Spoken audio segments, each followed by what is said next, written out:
നിങ്ങളുടെ കുട്ടിയുടെ മൂക്കിനുള്ളിൽ ദശ വളരുന്നതായി നിങ്ങൾ ശ്രദ്ധിച്ചിട്ടുണ്ടോ? പല പാരൻസും വന്നു പറയുന്ന പരാതികളിൽ ഒന്നാണ്, കുട്ടിക്ക് കുറച്ച് ദിവസമായി ജലദോഷം ഉണ്ടായിരുന്നു, മൂക്കൊലിപ്പ് ഉണ്ടായിരുന്നു, ഞാൻ ടോർച്ച് അടിച്ച് നോക്കിയപ്പോൾ മൂക്കിനുള്ളിൽ ദശ വളരുന്നതായി കണ്ടു, രണ്ട് മൂക്കിനുള്ളിലും ഉണ്ട പോലെ വീർത്ത് നിൽക്കുന്നുണ്ട് എന്നൊക്കെ.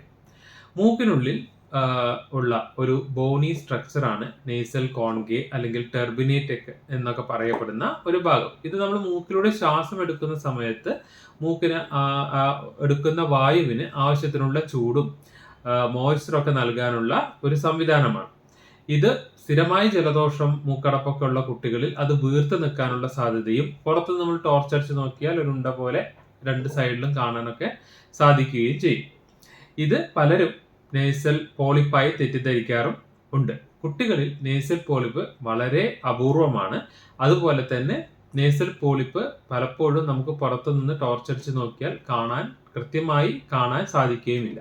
അതുകൊണ്ട് നിങ്ങളുടെ കുട്ടിക്ക് ഇത്തരം എന്തെങ്കിലും പ്രശ്നമുള്ളതായിട്ട് ശ്രദ്ധയിൽപ്പെട്ടാൽ ഒരു ഡോക്ടറുടെ സഹായത്തോടു കൂടി മാത്രം ഇത് നേസൽ പോളിപ്പാണോ അതോ കോൺകേവ് വീങ്ങിയതാണോ എന്ന് ഉറപ്പുവരുത്തുക.